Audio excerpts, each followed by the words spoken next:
എടാ സഞ്ജയ ഞാൻ തകർന്നടാ, എന്റെ ജീവിതം നായ നക്കി. ഞങ്ങള് റെസ്റ്റോറൻറ്റ് തുടങ്ങിയിട്ട് ഇപ്പോൾ 1 വർഷവും 1 മാസവും ആവുന്നു. അപ്പോൾ ഒരുപാട് പേർക്ക് ഭയങ്കര ബുദ്ധിമുട്ടാണ് ഈ റെസ്റ്റോറൻറ്റ് തുടങ്ങിയതിന് ശേഷം. സ്വാഭാവികം. അതിന് മുമ്പ് അങ്ങനെ എന്തെങ്കിലും ഒരു ബുദ്ധിമുട്ട് എന്നെ പറ്റി ആരെങ്കിലും പറഞ്ഞു കേട്ടതായിട്ടോ ഒന്നും എനിക്ക് അങ്ങനെ കാര്യമായിട്ട് അറിയില്ല. ഈ റെസ്റ്റോറൻറ്റ് തുടങ്ങിയതിന് ശേഷം വലിയ ബുദ്ധിമുട്ടാണ്. വിജയ, നിനക്ക് അഹങ്കാരം വളരെ കൂടുതലാണ്. അയ്യോ, ഞാൻ ഒരു പാവല്ല. അപ്പോൾ ശരിയാണ്, വലിയ മണ്ടത്തരങ്ങളാണ് ഞാൻ ചെയ്തത്. അത് തനിക്ക് എപ്പോഴാണ് മനസ്സിലായത്? ഇപ്പോഴേ മനസ്സിലായുള്ളൂ. ഒരു സാധാരണ കുടുംബത്തിന്റെ പല വർഷങ്ങളുടെ 10-20 വർഷത്തിന്റെ വരുമാനം ചെലവാക്കിയിട്ടാണ് ഞങ്ങൾ ജസ്റ്റ് വാട്ടർ ട്രീറ്റ്മെന്റ് പ്ലാന്റ് മാത്രം ഉണ്ടാക്കിയത്. വേദനിക്കുന്ന ഒരു കോടീശ്വരനാടാ ഞാൻ. പൊല്യൂഷൻ കൺട്രോൾ ബോർഡിന്റെ സർട്ടിഫിക്കേഷൻ കിട്ടാൻ വേണ്ടിയിട്ട് ഞങ്ങൾ ചെലവാക്കിയത് അത്രയധികം പൈസയാണ്. അതിനൊന്നും ഇല്ലേ? ഇതൊക്കെ എനിക്ക് പറ്റിയ തെറ്റാണ്. അങ്ങനെയൊന്നും ചെയ്യാൻ പാടില്ലായിരുന്നു. അതെന്താ തനിക്കിപ്പ അങ്ങനെ തോന്നാൻ? എടപ്പള്ളി പോലത്തെ ഒരു സ്ഥലത്ത് അത്രയധികം പൈസ ചെലവാക്കി അങ്ങനെ ഒരു റെസ്റ്റോറൻറ്റ് ഉണ്ടാക്കി, ഓപ്പൺ കിച്ചൺ ഉണ്ടാക്കിയത്, അങ്ങനെയൊന്നും ചെയ്യാൻ പാടില്ലായിരുന്നു. അടച്ചിടണമായിരുന്നു കിച്ചൺ. അതുകൊണ്ട് ഇപ്പൊ എന്താ? അല്ല, ഒന്നുമില്ല. ഒരിക്കലും അത് തുറന്നിടാൻ പാടില്ലായിരുന്നു. അവിടെ നടക്കുന്ന എന്താണെന്ന് പുറത്ത് കാണാൻ പാടില്ലായിരുന്നു. താൻ എന്ത് തേങ്ങാ കൊലയാണോ ഈ പറഞ്ഞുകൊണ്ട് വരുന്നത്? നല്ല ഇൻഗ്രീഡിയൻസ് ഉപയോഗിക്കാൻ ശ്രമിച്ചത്, ക്വാളിറ്റിയുള്ള ഭക്ഷണം വിലക്കുറവിൽ കൊടുക്കാൻ ശ്രമിച്ചത്, ഇതൊക്കെ ഭയങ്കര തെറ്റായിപ്പോയി. ഇപ്പം ഞാൻ ഹംഗ്രി മൃണാളിലെ ഏറ്റവും വലിയ ഇൻവെസ്റ്റർ ഞാനാണ്. അത് കഴിഞ്ഞാലുള്ള ഏറ്റവും വലിയ ഇൻവെസ്റ്ററോട് ഞാൻ കുറച്ച് നേരത്തെ സംസാരിക്കുകയായിരുന്നു. അപ്പോൾ അയാൾ എന്നോട് പറയാ, മൃണാളെ നീ മണ്ടനാടാ. സമ്മതിച്ചേ? ആണല്ലോ.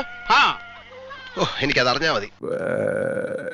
അപ്പോൾ ഞാൻ പറഞ്ഞപ്പോൾ താനിത് കണ്ടുകൊണ്ട് നിന്ന ആളല്ലേ? അപ്പോൾ അയാൾ പറഞ്ഞു, ശരിയാ ഞാനും മണ്ടനാ, നീ പറഞ്ഞ ഞാൻ വിശ്വസിച്ചു. അല്ലേലും കുറെ നാളായിട്ട് ആശാൻ ആത്മവിശ്വാസത്തിന് കൂടുതലാ. ഇപ്പോഴെങ്കിലും മനസ്സിലാക്ക ആശാനെ, അടി തെറ്റി ആശാനും വീഴും. ഇത് അടി തെറ്റിക്കൊണ്ടൊന്നും അല്ല, ഇപ്പോഴാണ് ഞാൻ ഓർത്തത്.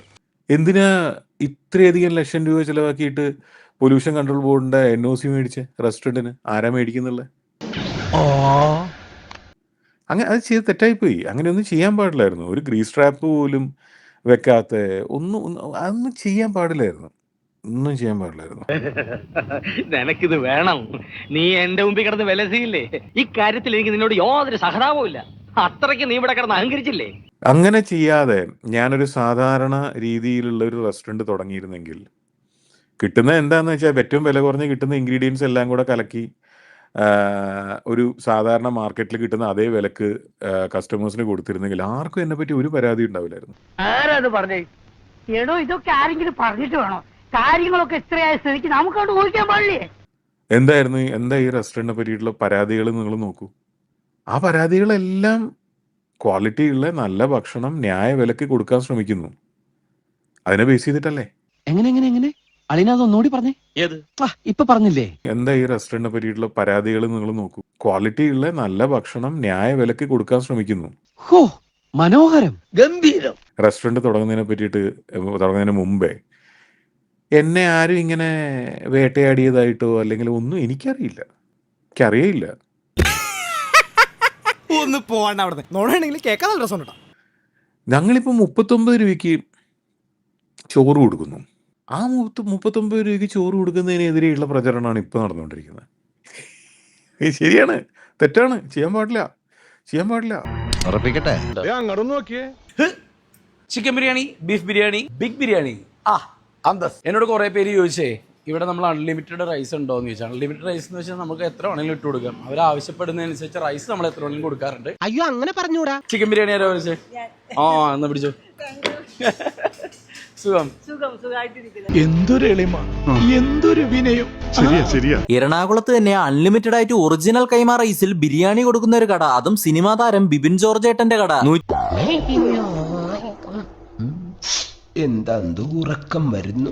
170 രൂപയ്ക്ക് അത്യാവശ്യം 2 വലിയ പീസ് ചിക്കനും സലാഡും ബീട്രൂട്ട് അച്ചാറുമാണ് ഇതിൽ വരുന്നത്. അങ്ങനെ വരാൻ വഴിയില്ലല്ലോ. പക്ഷെ അങ്ങനെ വന്നല്ലോ. നമ്മള് വെറുതെ അല്ല ബിഗ് ബിരിയാണി ഇട്ടേക്കണ, അത്യാവശ്യം നല്ല സൈസുള്ള ചിക്കൻ പീസ് തന്നെയാണ് നമ്മൾ ഇട്ട് കൊടുക്കുന്നത്. വിത്ത് ഒറിജിനൽ കൈമാ റൈസ് ആണ് നമ്മൾ കൊടുക്കുന്നത്. അങ്ങനെയൊക്കെ വഴിയില്ലോ വരുന്ന കസ്റ്റമേഴ്സിനെ നല്ല ഭക്ഷണം കൊടുത്തും മൊത്തത്തിൽ ഹാപ്പി ആക്കിയിട്ടുമേ ഇവിടെ നിന്ന് വിടത്തുള്ളൂ. സംഭവം ബിരിയാണി, സലാഡും ബീട്രൂട്ട് അച്ചാറും എല്ലാം കൂട്ടിയിട്ട് ഞാനും ഒന്ന് കഴിച്ചു നോക്കിട്ടോ. നല്ല അടിപൊളി ടേസ്റ്റുള്ള ബിരിയാണി ആയിരുന്നു ഇത്. പൊന്നോ, ഇതെങ്ങനെ സാധിക്കുന്നു അളിയാ? ആണുങ്ങളെ കണ്ട് പഠിക്കച്ച. പിന്നെ ചിക്കന്റെ പീസൊക്കെ നല്ല സോഫ്റ്റും ആയിരുന്നു. ഈ ഒറിജിനൽ കൈമാ റൈസ് വെച്ച് വരുന്നവർക്ക് വീണ്ടും വീണ്ടും ചോദിക്കുന്നതിനനുസരിച്ച് ബിരിയാണി കൊടുക്കുന്നത് കൊണ്ടും നല്ല രുചിയുള്ളത് കൊണ്ടുമാണ് ആൾക്കാർ ഇവിടെ കഴിക്കാൻ വരുന്നത്. പ്ലാനെല്ലാം പൊളിഞ്ഞല്ലോ. ഇനിയിപ്പോ അങ്ങനെ അങ്ങോട്ട് പോലും ശരിയാണ്, ചെയ്യാൻ പാടില്ല, തെറ്റാണ്. Absolutely my fault. എന്തായിരുന്നു എന്തൊക്കെയായിരുന്നു അവന്റെ അഹങ്കാരം. അതന്നെ അവന്റെ ഫിനിഷ്.